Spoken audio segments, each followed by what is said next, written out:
Bonjour, donc dans cette vidéo, je vous expliquerai comment calculer le rendement d'un appareil électrique pour savoir ou pour calculer les pertes d'énergie lors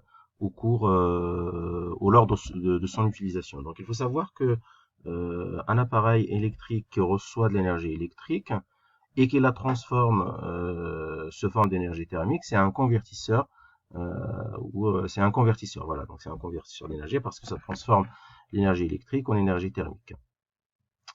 Donc le rendement d'un appareil électrique est noté état, traduit les pertes d'énergie au cours de cette transformation. Donc on peut calculer le rendement d'un appareil pour savoir combien on a de pertes d'énergie lors de son utilisation. Donc pour cela, donc, il faut connaître certaines formules. Donc la première formule, c'est la formule qui permet de calculer l'énergie consommée par un appareil électrique. Donc E égale à la puissance fois T. Donc l'énergie se calcule en joules, la puissance en watts et T en secondes. Donc comment trouver la puissance d'un appareil électrique? Donc il suffit de regarder sur l'étiquette de l'appareil. Par exemple ici on a deux appareils différents. La puissance du premier appareil est de 1500 watts. Et sur donc le deuxième appareil, donc le problème ici c'est qu'on a la puissance de 2000 jusqu'à 2400 watts. Donc dans ce cas-là, on peut se permettre de prendre la moyenne des deux et dire que la puissance de cet appareil-là est égale à 2200 watts.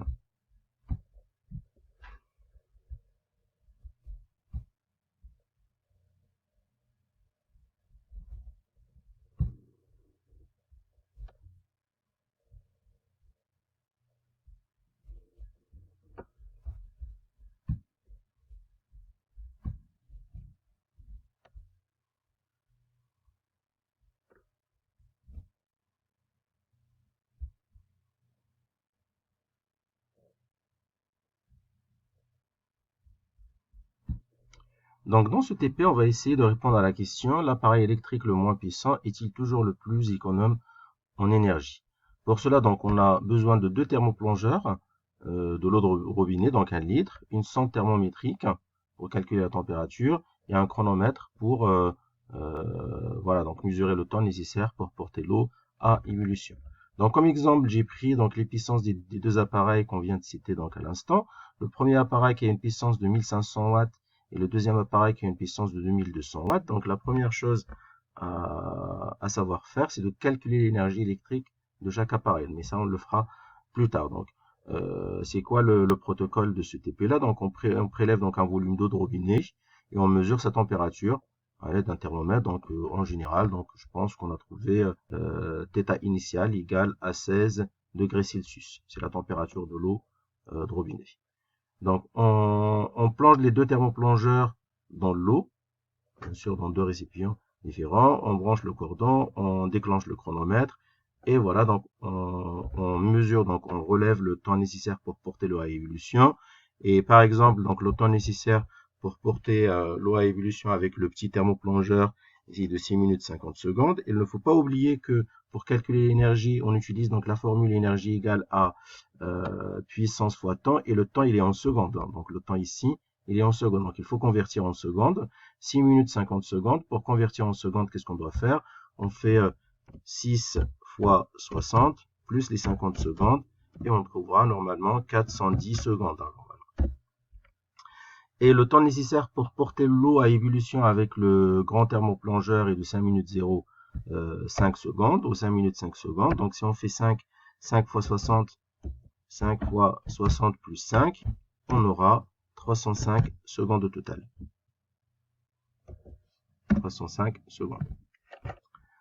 Donc pour calculer l'énergie consommée par chaque thermoplongeur, donc l'énergie égale à la puissance de l'appareil 1500 watts pour le premier thermoplongeur, fois le temps nécessaire pour porter l'eau à ébullition, donc 615, donc le résultat est 615 000 joules, et l'énergie consommée par le grand thermoplongeur, donc 2200, c'est sa puissance, la moyenne des deux puissances là qui est sur l'étiquette, fois 305 secondes, donc le résultat 671 000 joules.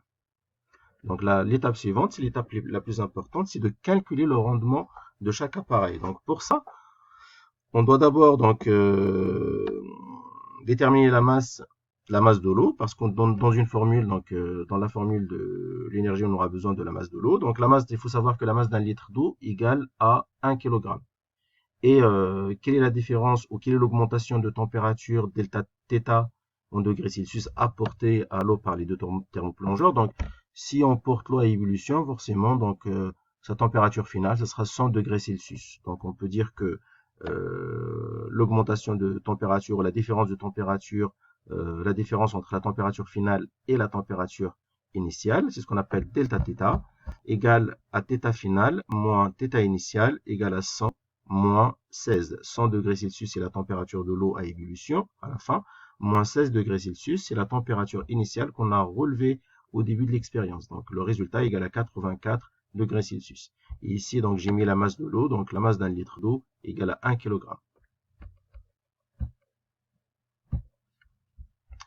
Donc après, on calcule, donc on nous demande de calculer la quantité de chaleur transmise à l'eau par chacun des deux thermoplongeurs. Donc pour calculer donc la quantité de chaleur transmise à l'eau, donc on a une formule, donc Q égale à la masse fois C fois delta θ, la différence de température. Mais c'est quoi le C? Donc C, c'est ce qu'on appelle la capacité thermique massique. Et dans ce cas-là, donc ce sera la capacité thermique massique de l'eau. Donc c'est donné. Mais c'est quoi donc le rôle ou c'est quoi cette capacité thermique massique? Il faut juste savoir que plus la capacité thermique massique d'une substance est élevée, plus il faut le chauffer ou il faut chauffer la chauffer pour augmenter sa température. Donc c'est quelque chose en fait qui est traduit, on va dire, donc il a besoin de combien de chaleur pour augmenter la température de la substance. Donc la quantité de chaleur Q transmise à l'eau par chacun des deux thermoplongeurs égale donc la masse, donc on a dit que la masse d'un litre égale à 1 kg, donc 1 fois la capacité thermique massique de l'eau, donc c'est donné 4185 joules par kilogramme fois degré Celsius, fois donc la différence de température entre la fin et le début de l'expérience, donc on l'avait calculé avant, donc 100 moins 16 égale à 84. Donc, c'est égal, donc la quantité de chaleur Q transmise à l'eau égale à 351 540 joules.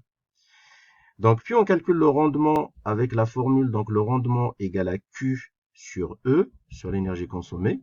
Donc, Q, c'est la quantité de chaleur transmise à l'eau divisée par l'énergie consommée par l'appareil. Donc, on va calculer le rendement de chaque thermoplongeur avec cette formule. Donc, on calcule le premier rendement égale donc la quantité de chaleur transmise à l'eau qu'on avait calculé ici, 351 540 divisé par l'énergie consommée par le petit thermoplongeur qu'on avait calculé auparavant, donc 615 000 joules. Donc le résultat égale à 0,57, qu'on traduit en pourcentage en multipliant par 100, donc égale le rendement du petit thermoplongeur égale à 57%. Donc on verra comment traduire ça tout à l'heure. Puis, le rendement du deuxième thermoplongeur donc égale donc la Q, donc la quantité de chaleur transmise à l'eau, donc 351 540, qu'on a calculé ici, divisé par l'énergie consommée par le deuxième thermoplongeur, donc on avait calculé là, 671 000 joules, et le résultat égale à 0,52, qu'on traduit en pourcentage, donc égal à 52%. Donc, on peut utiliser ce schéma pour comprendre le rendement de chaque thermoplongeur. Donc, pour le petit thermoplongeur, vu que le rendement est égal à 57%, donc il y a combien de pertes? Il suffit de faire 100 moins 57%, donc il y a 43% de pertes. Donc, de la chaleur qui perd dans l'environnement, c'est de la chaleur perdue. Avec le deuxième thermoplongeur, avec le grand, donc on a calculé un rendement de 52%, ça veut dire qu'il y a 48% de pertes. Donc, il y a 48% de chaleur qui est perdue dans l'environnement. Donc, le rendement du petit thermoplongeur qui est de 57% est supérieur au rendement du grand thermoplongeur qui est de 52%. Donc, on peut déduire qu'avec le petit thermoplongeur, il y a moins de pertes. Donc, c'est le petit thermoplongeur qui consomme moins, qui est plus économe en énergie normalement. Voilà.